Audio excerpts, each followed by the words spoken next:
This week on The Splash, the soup and stew for you, the art essentials, and Michigan's insect problem. The Splash is a production of Civic Center TV. We're a news magazine that covers everything from local news to feature stories, all so that we can bring you the latest from the greater West Bloomfield area. And now, let's dive into The Splash. Welcome to The Splash. I'm Brooke Allen. Thank you for being with us. Henry Ford West Bloomfield Hospital recently held a cooking course featuring healthy soups, healthy stews, and it was all for a healthy you. Lawrence Nyland serves up the story from the demonstration kitchen. Each February is designated by the American Heart Association as American Heart Month. It's a time to draw attention to what we can do to help prevent heart disease, which is still the leading cause of death in the United States. At Henry Ford West Bloomfield Hospital, they jump-started the month in their demonstration kitchen with the cooking class Hearty Soups and Stews.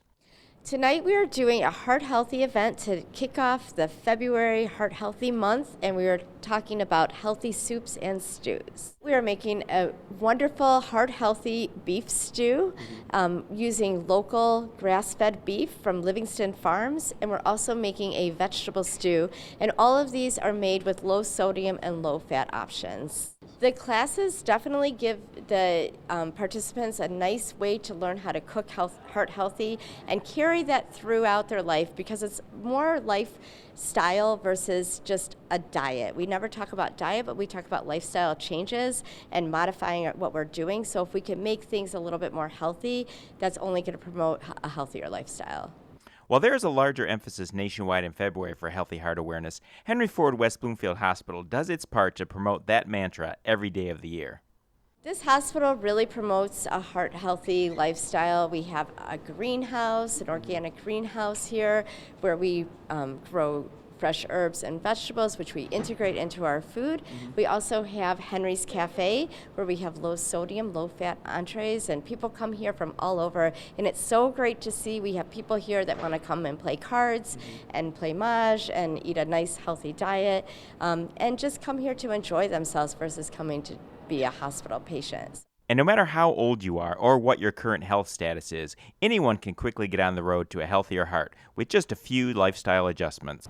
To prolong your life and live a healthier and happier life, it's always great to live a heart-healthy lifestyle. That would be eating a heart-healthy diet with low sodium, low cholesterol, low fat, and also integrating a daily regimen of exercise to keep your heart as healthy as it can be. Eat smart for your heart. Reporting for The Splash, this is Lawrence Nyland. You can find more information on our website at civiccentertv.com/soups, stews, and you. Next up, we hear about what are the must-see pieces of art to check out during your next visit to the DIA. Ryan Youngla visits Henry Ford West Bloomfield to get the story. I'm here inside the demonstration kitchen at Henry Ford West Bloomfield Hospital, where we talk about the essentials of the Detroit Institute of Arts. Cooking is not the only thing that happens through the doors of the demonstration kitchen here in the Henry Ford West Bloomfield Hospital. A docent from the DIA does a monthly talk about art and what the DIA has to offer. Our Essentials Talk is one of the 18 different talks that we do in the community. I do all 18 of them. And this talk today, the Essentials, are some of the most important, 20 or so most important pieces in the museum's permanent collection, in the order when they came into the collection. They're all special because they all focus on different aspects of the collection. We have some that talk about picturing music as it's portrayed in visual art. We have another one on the history of the DIA, which is very interesting. We have another one just on the Rivera frescoes. So we try to tailor each one to be about 50 minutes long, an hour with questions. And so each topic has a theme. We also have one on women artists, women photographers, and other aspects of the collection. And the purpose is to bring the museum to the community so that I talk, you'll know a little more about the art, and then we also would invite people to come and see it. So our goal is really to have people come to the museum, but we understand that not everybody can do that conveniently. So we bring the art to the community so that they also can share in what the collection represents. After a very informative and exciting talk about the DIA Essentials, this is just a sneak peek of what's behind the scene and what else the DIA has to offer. This has been Ryan Younglove reporting for The Splash. For more, you can visit civiccentertv.com/essentialdia. Later in the show, we have some big Michigan State insect news, and we hear what's happening at the MOCAD Museum.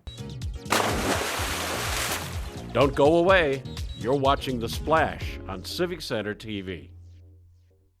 This hour of programming is brought to you in part by Henry Ford West Bloomfield Hospital. 10 years ago, Henry Ford Health System celebrated the grand opening of its West Bloomfield Hospital. Since then, they've celebrated innovative new technologies, medical breakthroughs, and unique approaches to health and healing. To learn more about Henry Ford West Bloomfield Hospital, visit henryford.com/West Bloomfield 10. Henry Ford West Bloomfield Hospital is a proud sponsor of Civic Center TV, television that's close to home. And now, back to The Splash on Civic Center TV. Welcome back to The Splash. I'm Brooke Allen. Thank you for being with us. Students in our community are rallying the Michigan government to make the monarch butterfly our state insect. Jake Kustasz brings us the story to show us how these students are doing exactly that. You look like someone who wants to know a fun fact. Well, here's a fun fact for you. Michigan is only one of 2 states that does not have a state insect. The students here at Gretschka Elementary want to change that by making the monarch butterfly our state insect.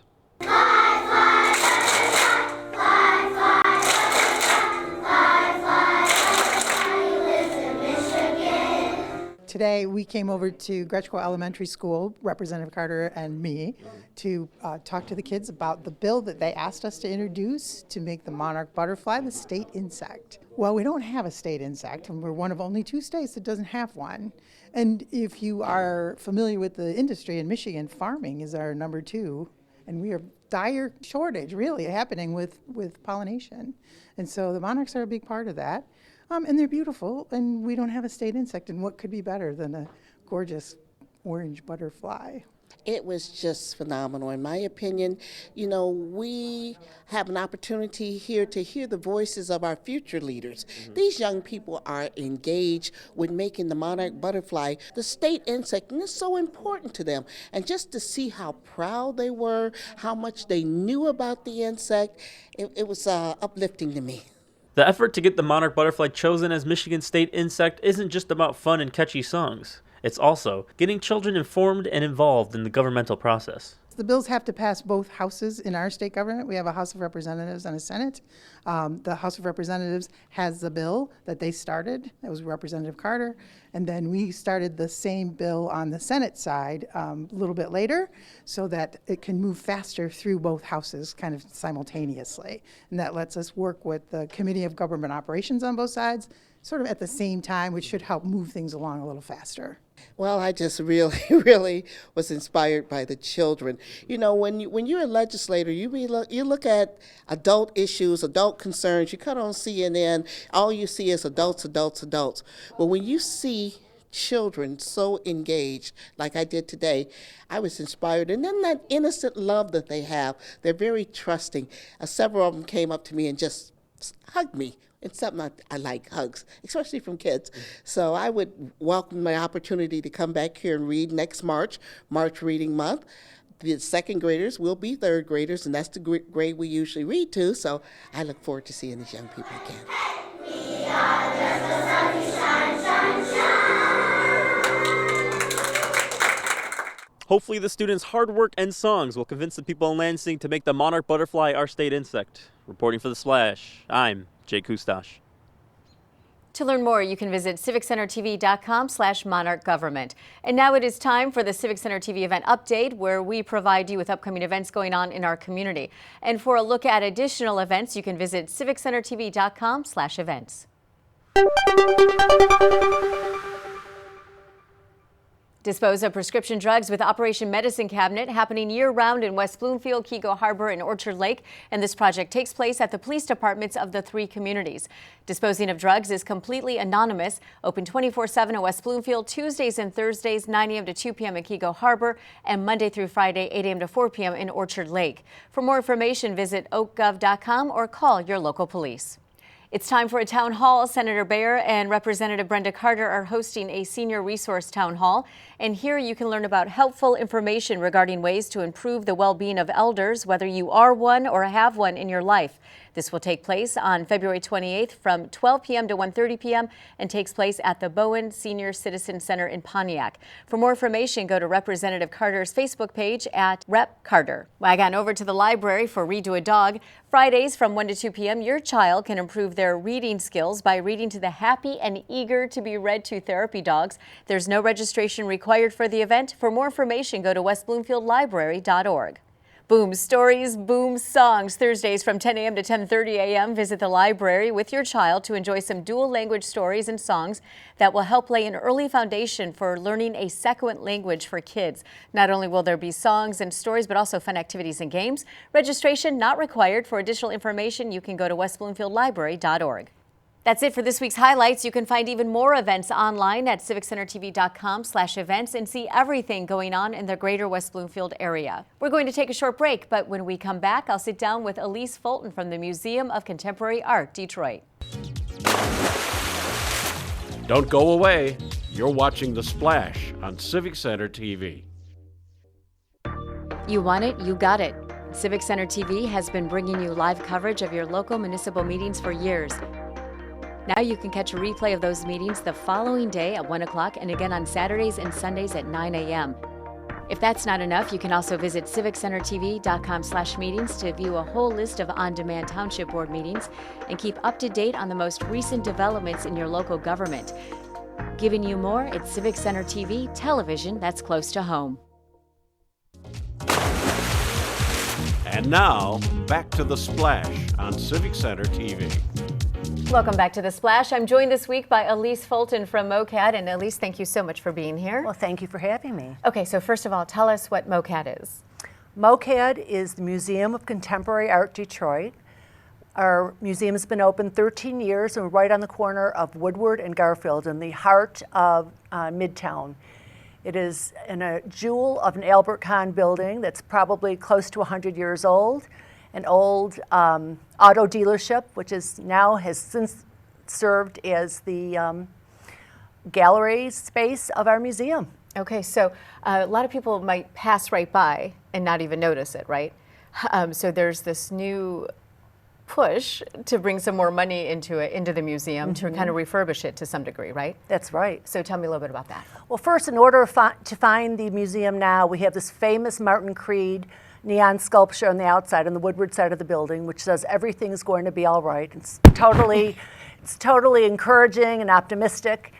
And yes, we plan on having a facelift as our city has become so much more developed, and in particular the Midtown area, as we've decided it's time for us to have a facelift. And we love our building as it is. Mm-hmm. It's urban. It's, as I said, has Albert Kahn roots. But it needs to be refreshed a little bit with some basic things, including air conditioning. That's and huge, heat. right? I'd say so. We don't have air conditioning right now. We have not had air conditioning. So it certainly affects our climate-controlled exhibitions and affects our ability to rent out space to weddings and other events. So air conditioning will be very, very important for us. So there's a match going on right now, right? That's right. Until June? There's a match going on through June, a $5 million match that was graciously, very, very generously brought to us by the Taubman family and the Reyes family, both the family of one of our former co-founders who passed away 2 years ago, Julie Reyes Taubman.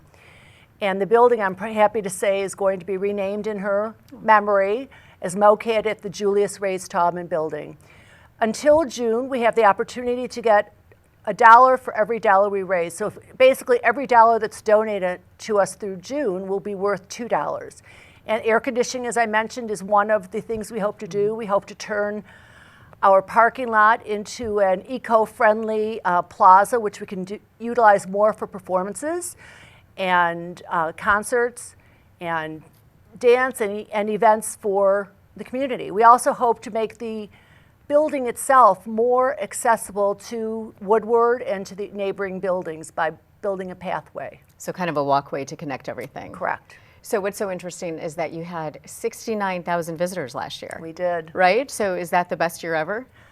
That's our best year ever, and included in the 69,000 is more than 3,500 students.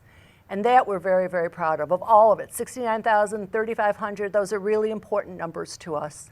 Because we're trying to reach out to our community more and more. And we think that this future fund, this campaign to redevelop our building, and keeping the roots of the building itself will really enable us to serve more people in a more diverse community. So you mentioned the kids, and it's pretty interesting, the stuff that you have that goes on for kids. The one program where you said there's, 20 kids that come a year? Mm-hmm. So tell me a little bit about that. So it's called our Teen Council. We've been offering it for 5 years now, and we have 20 kids that from all around the Metro Detroit area that apply to be part of this program. They get paid to be part of this program, and they think that they're learning about art, and they are. Mm-hmm. We're providing, discussions about art. We're allowing them to create art. We've got an exhibit that's that's made by them later this year. But our real intent in creating this group of teens and in refining this group of teens is to get them to go to college. We feel that by having kids from different communities, the city of Detroit itself and neighboring communities, we've got some kids that are thinking about college and maybe studying for their ACTs. At the same time, there might be another student next to them who's never thought of an ACT, has never thought about going to college. But indeed, when they're working elbow to elbow with other kids, they start thinking about different things, and it breaks down not only the barriers about college, but many, many different types of barriers. You've got all sorts of kids working together. And I couldn't be more proud to say that we have an almost perfect record of kids going to college. Of the students that have gone through our teen council, all but one has moved on to college, and that one went on to ROTC. So we're pretty proud of that, So not too. too bad, right? Yeah, we're very proud of that. So they'll be going to Western Michigan University, you said, for their show. Well, they usually exhibit their show at MOCAD. They will be doing that this year, but Western has also agreed to work with us in doing an exhibition of their work at Western Michigan University. And as part of that, and our ongoing interest in getting them involved and interested in college, we're going to have them tour the college and stay a night in the dorms, eat in the dorms, and meet with other people that are involved at Western Michigan University. This summer, we're also offering a fashion camp for middle schoolers and likely high schoolers as well. And there's going to be a lot of back and forth to our neighboring Wayne State University textiles department and people that are involved with fashion there, again, to get these kids more comfortable in a college environment. So what does art mean to Detroit and to the community? Well, art in Detroit has certainly changed. What went from not being recognized as a great city for art is now one of the top most compelling cities in the world for art. Whenever we travel, people are always asking me about MOCAD, and it's often equated to Berlin, both in terms of art, but also techno music and other types of music. But Detroit has become really a huge community that it has attracted artists from all over the world. Because as it became increasingly more expensive for artists to live in New York, the lower rates in Detroit brought them here because they had cheaper living space and cheaper studio space. So we've got a lot of artists. So part of what we're happy about at MOCAD is not only are we highlighting, internationally renowned artists and artists that have recently come to Detroit because of, it's more affordable now, but we have made it a point to always show exhibitions of Detroit artists. Last year we showed about 40 artists of Detroit artists throughout the year. This year we hope to include the works of many more artists. So highlighting the great talent of our own community is very important to us. So you do have exhibits that are going to be set up in April, right? Correct. And those will run until June? That's correct. Okay. So just highlight some of the exhibits that are coming. Well, one exhibit is from a native Detroiter who was teaching elsewhere for a while, who had this horrific experience as a younger person. He was in a car with somebody that, unbeknownst to him, wanted to commit suicide. He drove off of a cliff, and the driver, who was hoping to kill himself, ended up being just fine. But this artist has become very physically disabled, and it's challenged his career. But like most artists, he's used that to fuel his career and create beautiful artwork and a beautiful story. So he's turned something negative into something positive. He's moved forward with it in a very, very compelling way. Another show we have coming is the first collaboration of Indigenous peoples at our museum, their first collaboration. And they will be showing their works of largely which is focused on the indigenous peoples. And as part of that, we have agreed and committed to making a statement of what the history of MOCAD itself is, what our space is. So we've already learned about the different tribes that were part of the land on which MOCAD sits now. So it's kind of a proclamation then. Exactly. So to show our respect, of course, for those that came before us. Right. So MOCAD is somewhat free, right? I mean, it's free to go there. You ask for a donation. It's totally free. Totally free. We encourage people to, if they can, to give a $5 donation. And if they want to become members, there's a $25 plus membership associated with that. But we really want to be accessible to everybody, and we don't want to discourage people that can't afford to come to the museum to come, so we keep it at zero, and if they can give something, that's great. And we attract a really diverse group of people, especially as our exhibitions continue to be extremely diverse. We attract people not only, as you mentioned, different ages, and as I said, last year we had about 3,500 students. We attract people of all different ages and ethnicities from across the Metro Detroit area, and including people that have come from outside of the United States. I think our shows, although they can sometimes be controversial, and are intended to be controversial sometimes, have drawn people that have different points of view, and we have conversations on that. We have public meetings, discuss the artwork, which might be controversial, and other artwork that has brought many people together. We had an exhibition earlier last year on Cause, who's a very famous artist, who's done a lot of collaborations with kids' sneaker brands and design houses. And so the people that came to his exhibition were not only from outside the world because it was his first museum show, but there were kids that wanted to see what does the work of this artist look like when it's on an easel or in a sculpture and not on my gym shoes. Right. And people that might never come into our museum that knew of his work with designers wanted to come in and see it. So it was really exciting to see the broad array of people that were coming through our doors. I mean, art obviously just brings people together, right? Well, that's our goal, is to bring different types of people together and create a conversation. And we're really excited. We consider that the sign of a good show when there are different types of conversations taking place and we have a broad audience. Well, thank you so much for being here. If anybody was interested in donating to the fund, there's a website that they can look at? MOCADdetroit.org. It's MOCADETROIT.org. And this is the time to do it because right now every dollar counts as two. Through June, we really are hoping to meet our goals. Right now we've got $2.7 million in the match to the $5 million. We need another 2.3 at least. Again, we've been joined by Elyse Foltyn from MOCAD. And next on the show, we learned about the importance of eyesight health on the biz.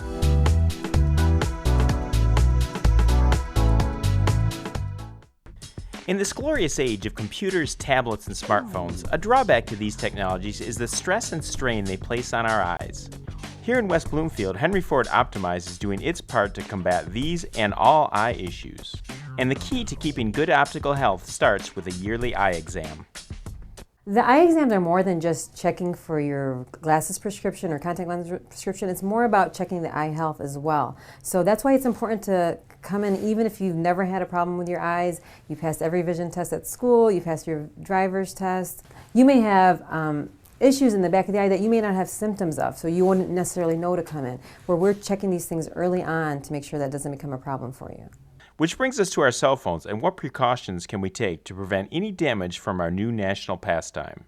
The light that comes from these devices, the LED light, actually can have a form of blue light which can possibly, there are studies still out there on this, possibly cause damage to the back of the eye to put the eyes more at risk for macular degeneration later in life. So the closer you are and the brighter the screen, there's much more risk. So I tell our patients, keep the devices farther away from you, not so bright of a screen. If you put it on the night shift, that's actually easier on your eyes, and to limit the hours that you're looking at the screens, especially children. I tell them all the time, really, unless you need to use these devices for school activities or anything like that, no more than a couple hours a day on the screen is best. And Dr. Mattia explains an easy trick which may help prevent digital eye strain. Follow the 20-20-20 rule. In the workplace, You should set up your workstation for good computer vision ergonomics. Your monitor should be about 20 inches away from you, and the center of your screen should be about 5 inches below your eye level. And all of these things can help cut down on problems like eye strain, blurred vision, and dry eyes. Along with hundreds of frames for prescription glasses, Optimize also features a huge inventory of what is often an overlooked aspect of eye health, sunglasses. Anytime you're out in the daylight, you should wear sunglasses with 100% UV 400 protection. This can help reduce your chances of getting cataracts or macular degeneration.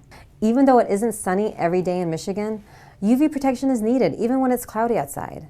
And polarized lenses are especially great for snow and water sports to cut reflections. For Civic Center TV, I'm Lawrence Nyland. For more episodes of The Biz, visit civiccentertv.com/thebiz. And now it's time for our final segment, Person of the Week. It's where we celebrate the people in the community who are inspiring and providing toward others. And this week's recipient is Lynn Lippman from HempWorks. Lynn is an affiliate of HempWorks, a health and wellness company that is using hemp and CBD to improve the daily lives of those who are in pain. And whether that pain is small or great, Lynn wants people and pets to use her products to alleviate that pain in a healthy, pharmaceutical-free way. Lynn and HempWorks are part of the Greater West Bloomfield Chamber of Commerce, and here she has a better opportunity to serve as many people as possible. And this dedication to improving the health and lives of people in our community is what makes her our Person of the Week. And if you know someone who's making a positive difference, let us know. Message us on social media with any and all suggestions, because we want to congratulate and acknowledge those making a difference in our community. That's it for this week's show. You can watch new episodes anytime online in HD at civiccentertv.com, Tuesdays at 5:30 p.m. at Civic Center TV on Comcast 15 and AT&T Channel 99. Follow us on YouTube, Twitter, Instagram, and Facebook at Civic Center TV. And you can also listen to me weekdays from 10 a.m. to 2 p.m. on WWJ Newsradio 950. For all our friends in Sylvan Lake, Orchard Lake, Keego Harbor, and West Bloomfield, I'm Brooke Allen. Thank you for watching The Splash.